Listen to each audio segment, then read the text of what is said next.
Hello everyone, so in this video I would like to talk about the importance of language certificates. It's a wonderful opportunity for me to rant and maybe say something useful at the same time because I don't really have a very good opinion about language certificates. But I'd like to give you my opinion anyway, so maybe you can get something from that. There are two sort of levels that you can look at these language certificates. The first one is how useful it is in your life in terms of looking for a job, applying for a job.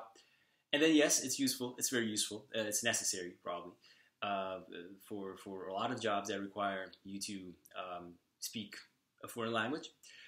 And then you can look at it in terms of how well it evaluates a person's ability of speaking a given language. Or, you know, if someone tells you that he has a C2 in German, what does it mean to you?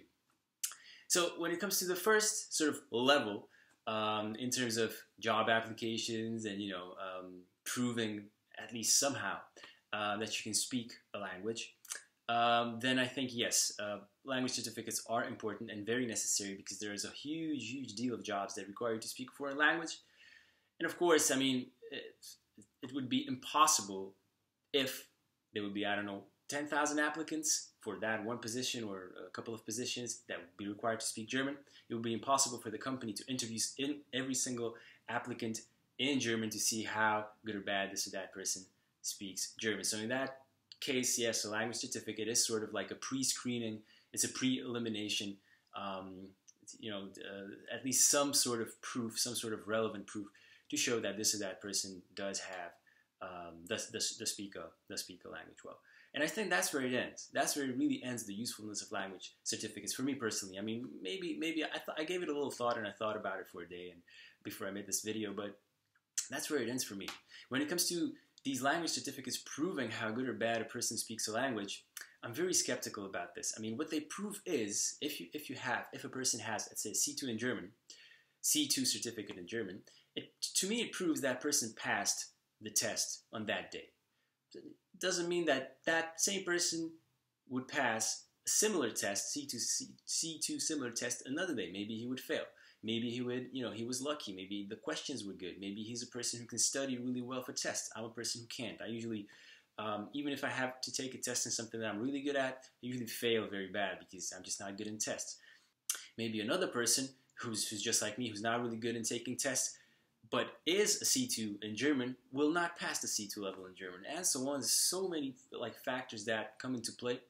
There are many books that prepare you for these tests. So let's say how to pass the TOEFL or how to pass whatever test. And these books basically teach you tricks on how to get around the questions. So there's a lot that has nothing to do with how well or bad you speak the language, and therefore it does not evaluate very well how well or bad you actually speak that language.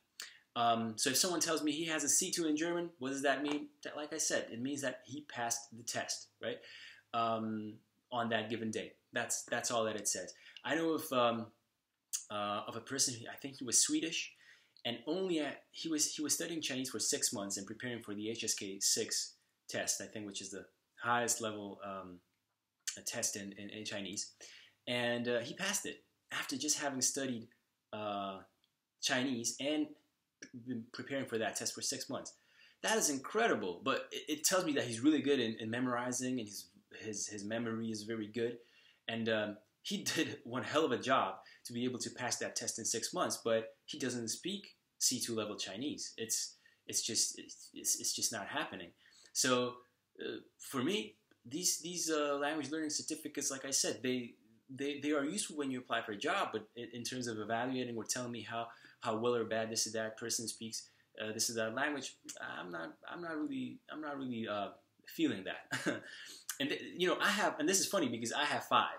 This is not because I want to boast or anything, but I really had to pass 5 different language tests. I have 3 state exams, which is I think it should be an equivalent to C2.